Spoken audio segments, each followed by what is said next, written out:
Hello दोस्तों, नमस्कार। मैं हूं शैलेंद्र। स्वागत करता हूं आप सबका एक बार फिर से यूट्यूब पर अपनी इस वीडियो सेशन में। दोस्तों, मेरा आज का टॉपिक है पेरोक्सिसोम्स। पेरोक्सिसोम्स क्या होते हैं, ये क्या काम करते हैं, इनका नाम पेरोक्सिसोम्स क्यों पड़ा, इन सब के विषय में हम डिटेल से डिस्कस करेंगे। टॉपिक स्टार्ट करने से पहले आपको मैं बता दूं, ये है मेरे सोर्सेस जहां से मैंने सारा कंटेंट लिया हुआ है। फर्दर नॉलेज के लिए आप इस रेफरेंस को फॉलो कर सकते हैं। दोस्तों, क्या होता है पेरोक्सिसोम्स? पेरोक्सिसोम्स एक smallest single membrane bound cell organelle होता है या माइक्रोबॉडीज होता है, ठीक है, जो कि सभी यूकेरियोटिक सेल में प्रेजेंट होता है।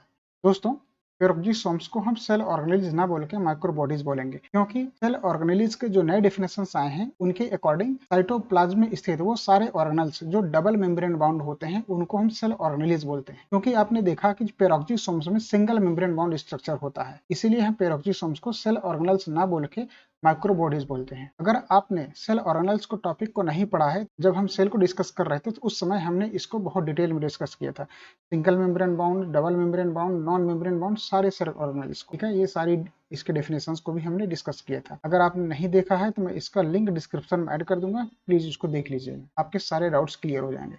इस प्रकार हम कह सकते हैं कि पेरोक्सिसोम्स एक single membrane bound smallest microbodies हैं जो कि सभी यूकेरियोटिक सेल में प्रेजेंट होता है।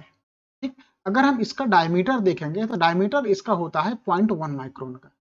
ठीक, इसकी डिस्कवरी सबसे पहले सन 1969 में लीवर सेल में टॉलवर्ट नाम के साइंटिस्ट ने की थी। और इसका नाम पेरोक्सिसोम्स इसलिए पड़ा क्योंकि इसी के अंदर हाइड्रोजन, जब कुछ विशेष प्रकार के एंजाइम्स का सिंथेसिस हो रहा होता है, उस समय एक एडिशनल प्रोडक्ट के रूप में हाइड्रोजन पेरोक्साइड बनता है। ठीक, लेकिन हाइड्रोजन पेरोक्साइड जो होता है, जो सेल में हाईली रिएक्टिव होता है और सेल के लिए बहुत हार्मफुल होता है, इसलिए हाइड्रोजन पेरोक्साइड का डिकम्पोज करना भी, उसको खत्म करना भी बहुत जरूरी होता है। इसलिए यह पेरोक्सिसोम्स, इसके पास कुछ विशेष प्रकार का एंजाइम होता है कैटालेज नाम का, जो हाइड्रोजन पेरोक्साइड को डिकम्पोज कर देता है। इसी वजह से इसका नाम जो है पेरोक्सिसोम पड़ा। इसको आप बुकिश लैंग्वेज थोड़ा सा देख सकते हैं।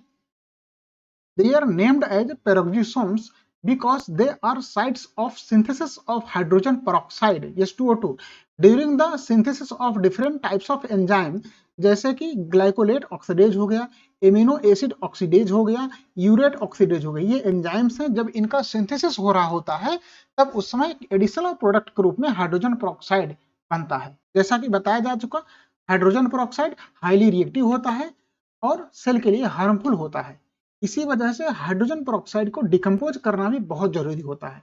हाइड्रोजन पेरोक्साइड का डिकम्पोज भी ये पेरोक्सिसोम्स ही करता है, इसीलिए इसका नाम पड़ा पेरोक्सिसोम्स। दोस्तों, इसको समझने की कोशिश कीजिए। ये देखिए, ये क्या बना, ये एंजाइम बना। ठीक, एंजाइम के साथ में एडिशनल प्रोडक्ट के रूप में क्या बन गया, हाइड्रोजन पेरोक्साइड। अब इस हाइड्रोजन पेरोक्साइड जो है सेल के लिए खतरनाक होता है, इसलिए इसको सेल के अंदर से खत्म करना भी जरूरी होता है। इसको सेल के अंदर से खत्म करना भी जरूरी होता है। इसको खत्म करने के लिए कौन आगे आएगा, कैटलेज नाम के एंजाइम आएगा। ये कैटलेज क्या करेगा, हाइड्रोजन पेरोक्साइड को डिकम्पोज कर देगा, किसमें, वाटर में और प्लस ऑक्सीजन में। इस तरह पेरोक्सिसोम में हाइड्रोजन पेरोक्साइड का सिंथेसिस होता है और प्लस डिकम्पोजिशन भी होता है, इसीलिए इसका नाम दिया गया पेरोक्सिसोम्स। अब आगे समझने की कोशिश करते हैं। दोस्तों, अगर हम पेरोक्सिसोम्स के नंबर की बात करें तो ये वेरी करता है सेल टू सेल में। ठीक है, अगर अब ह्यूमन सेल की बात करें, विशेष तौर पर लीवर सेल हो गया, ब्रेन सेल की, नर्व सेल हो गया, तो लीवर सेल में इनकी क्वांटिटी लगभग अप टू 500 पेरोक्सिसोम्स होती है पर सेल। अगर हम शेप की बात करें, शेप कैसा होता है, मोस्टली सर्कुलर होता है। डायमीटर बताया जा चुका, 0.1 माइक्रोन होता है। अगर हम इसका डिस्ट्रीब्यूशन देखते हैं, लिवर सेल में होता है, ब्रेन के नर्व सेल में होता है और C3 प्लांट्स में होता है, जैसे ओट हो गया, राइस हो गया, व्हीट हो गया, अल्फा अल्फा हो गया, टोबैको हो गया, सीरियल्स हो गया, सोयाबीन हो गया, कॉटन हो गया, यूकलिप्टस हो गया, सनफ्लावर हो गया, शुगर बीट हो गया, बार्ले हो गया, पोटैटो हो गया, स्पिनिच हो गया। इस तरह और भी बहुत सारे प्लांट्स हैं। ठीक है, सीधी सिंपल सरल भाषा में आप कह सकते हैं उन सभी प्लांट्स में पाया जाता है पेरोक्सिसोम्स, जो फोटो रेस्पिरेशन करते हैं। और समझने की कोशिश करते हैं इसके विषय में। पेरोक्सिसोम्स के पास इसका खुद का डीएनए नहीं होता है, फिर ये काम कैसे करता है, सवाल आएगा मन में आपके। तो पेरोक्सिसोम्स के अंदर जो प्रोटीन्स होती हैं, ठीक है, उन प्रोटीन्स को कहा जाता है पेरोक्सिन्स। जैसे पेक्स 1 हो गया, पेक्स 2 हो गया, पेक्स 3 हो गया, पेक्स 5 हो गया, पेक्स 6 हो गया, पेक्स 7 हो गया, इस तरह बहुत सारी हैं। ठीक है, इन सभी प्रोटीन्स को कहा जाता है पेरोक्सिन्स और इन पेरोक्सिन्स का सिंथेसिस होता है साइटोप्लाज्म में। इन पेरोक्सिन्स का सिंथेसिस होता है न्यूक्लियर जीनोम से, ठीक है। न्यूक्लिक एसिड में जो जीनोम्स होता है, जो डीएनए आरएनए होता है, उससे होता है इसका सिंथेसिस, इसका पेरोक्सिन्स का। दोस्तों पेरोक्सिसोम्स में लगभग 50 एंजाइम पाए जाते हैं, कम से कम इसमें 50 एंजाइम पाए जाते हैं जो कि इन्वॉल्व होते हैं बहुत सारी मेटाबॉलिक रिएक्शंस में, जैसे कि पेरोक्सीडेज एंजाइम हो गया, ऑक्सीडेज एंजाइम हो गया, यूरिएज एंजाइम हो गया, कैटलेज एंजाइम हो गया, ठीक। ये तो एंजाइम्स हैं, मुख्य एंजाइम हैं जो पाए जाते हैं उसके अंदर। अगर हम मेटाबॉलिक रिएक्शन की बात करें, जैसा कि डिस्कस किया जा चुका पिछली स्लाइड में कि हाइड्रोजन पेरोक्साइड को लेके, कि हाइड्रोजन पेरोक्साइड बहुत रिएक्टिव होता है, हार्मफुल होता है सेल के लिए। इसको क्या करता है, डिकम्पोज कर देता है। डिकम्पोज में कौन हेल्प करता है, कैटलेज एंजाइम हेल्प करता है, यही वाला। अगर हम पेरोक्सिसोम्स का फंक्शन देखेंगे, ये सिंथेसिस करता है लिपिड का। ये कई बार एग्जाम में पूछा गया है कि लिपिड का सिंथेसिस कहाँ होता है, तो पेरोक्सिसोम में होता है। एमिनो एसिड में जैसे लाइसिन हो गया, इसका सिंथेसिस होता है, इसमें होता है, पेरोक्सिसोम्स में होता है।